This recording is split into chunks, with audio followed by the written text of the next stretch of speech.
દલિત સમાજની અંદર જે સાવ હાસ્યમાં ધકાયેલા વાલ્મીકી સમાજ જેવી જે પેટા જ્ઞાતિઓ છે એના માટે સમાજ પણ વિચારે અને સરકાર પણ વિચારે. સરકાર અને ન્યાયતંત્ર જો કહેવા માંગતા હોય કે આ વર્ગો દલિતોની અંદર અતિ પછાત, અતિ વંચિત, અતિ શોષિત છે, તો એના માટે જમીન સુધારણાના કાર્યક્રમો થઈ શકે. આજે ગુજરાત સહિત સમગ્ર દેશમાં બંધનું એલાન આપવામાં આવ્યું છે અને આ બંધના એલાનને આદિવાસી નેતાઓ, SC ST નેતાઓ જે છે તે પણ પૂરેપૂરું સમર્થન કરી રહ્યા છે.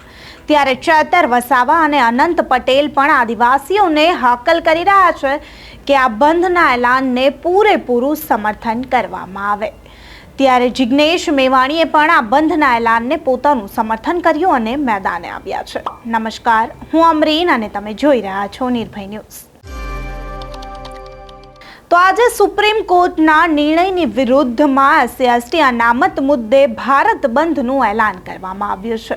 આ ભારત બંધનું એલાન SC ST અને આદિવાસી જે છે તેમના સંગઠનો દ્વારા બંધનું એલાન આપવામાં આવ્યું છે અને આ બંધના એલાનને ગુજરાતના અનેક આદિવાસી નેતાઓ, SC ST નેતાઓ પોતાનું પૂરેપૂરું સમર્થન કરી રહ્યા છે.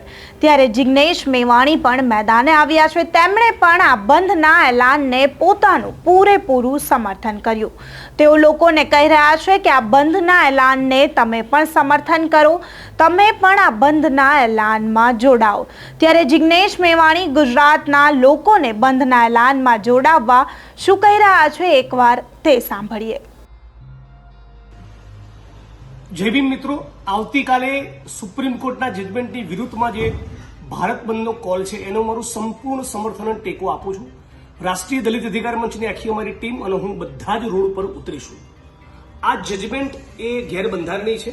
અગાઉ 2004માં સબ કેટેગરાઇઝેશનની વિરુદ્ધમાં જે જજમેન્ટ આપ્યું હતું એને આખું ઉલટફેર કરી નાખ્યું. એટલે હું માગણી કરું છું વિડીયોના માધ્યમથી કે આ જજમેન્ટની વિરુદ્ધમાં પાર્લામેન્ટમાં એક અધ્યાદેશ લાવવામાં આવે અને આ જજમેન્ટને એ રીતે રદબાતલ ઠેરવવામાં આવે. આ તમામ લોકો કાનૂન અને બંધારણના દાયરામાં રહીને શાંતિપૂર્વક રીતે ભારત બંધમાં જોડાશું એટલી વિડીયોના માધ્યમથી અપીલ કરું છું. પણ સાથોસાથ એ પણ કહેવા માંગુ છું કે દલિત સમાજની અંદર જે સાવ હાસ્યમાં ધકાયેલા વાલ્મીકી સમાજ જેવી જે પેટા જ્ઞાતિઓ છે એના માટે સમાજ પણ વિચારે અને સરકાર પણ વિચારે.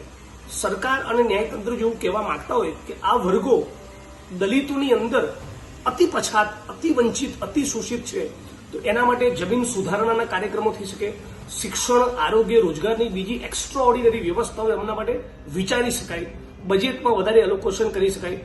સુપ્રીમ કોર્ટે પણ એ બાબતે વિચારવું જોઈએ, પણ એ થતું નથી. અને સમાજ તરીકે આપણે પણ વિચારવું જોઈએ કે દલિતોની અંદર આપણા જ આ ભાઈઓ આપણી તુલનામાં વધારે કેમ વંચિત રહ્યા છે, આપણું એમની સાથેનું વર્તન કેવું છે, આપણે એમની સાથે ભેદભાવ કરીએ છીએ કે કેમ, આપણે જે ટેનામેન્ટ ફ્રેન્ટ સોસાયટીઓ બનાવીએ છીએ એમાં એમને રહેવાની અનુકૂળતા કરી આપીએ છીએ, એમને રહેવા માટે ઘર આપીએ છીએ કે કેમ, આપણા પણ એ પ્રશ્નો છે.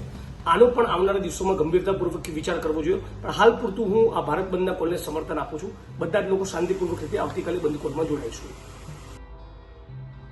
તો સુપ્રીમ કોર્ટના નિર્ણયની વિરોધમાં આજે ભારત તો બંધ છે, પરંતુ ગુજરાતની રાજનીતિમાં પણ ગરમાવો આવ્યો છે. કારણ કે ગુજરાતના અનેક આદિવાસી નેતાઓ, ગુજરાતના SC ST નેતાઓ આ બંધના એલાનને પોતાનું સમર્થન આપી રહ્યા છે. ત્યારે જિગ્નેશ મેવાણીએ તો ગુજરાતના લોકોને હાકલ કરી છે કે આ બંધના એલાનને લોકો પૂરેપૂરું સમર્થન કરે. જિગ્નેશ મેવાણી કહી રહ્યા છે કે આ બંધના એલાનને સમર્થન કરી સુપ્રીમ કોર્ટનો જે નિર્ણય છે તેની વિરોધમાં તમે સમર્થન કરો. ત્યારે ચેતર વસાવા અને અનંત પટેલ પણ આદિવાસીઓને જે છે હુંકાર કરી રહ્યા છે કે આદિવાસીઓ જેટલા બને તેટલા બંધના એલાનને પોતાનું સમર્થન આપે.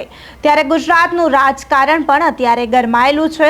બધા નેતાઓ પણ પોતાનું સમર્થન આપી રહ્યા છે. ત્યારે જોવાનું રહેશે કે જિગ્નેશ મેવાણીના નિવેદનને કેટલું સમર્થન મળે છે. જ્યારે આજે ભારત બંધ છે ત્યારે ગુજરાતમાં રાજકારણ ગરમાયેલું છે, ત્યારે ગુજરાતમાં કેટલા અંશે ફરક જોવા મળે છે, ગુજરાતની રાજનીતિમાં શું વળાંક આવે છે, ગુજરાતની રાજનીતિમાં અત્યારે શું ગરમાવો જોવા મળે છે તે પણ જોવાનું રહ્યું. તો જિગ્નેશ મેવાણીના નિવેદન વિશે તમે શું માનો છો, અમને કમેન્ટ કરી ચોક્કસથી જણાવજો. તથા અમારી ચેનલ નિર્ભય ન્યૂઝને લાઇક, શેર અને સબસ્ક્રાઇબ કરવાનું ભૂલશો નહીં. આભાર.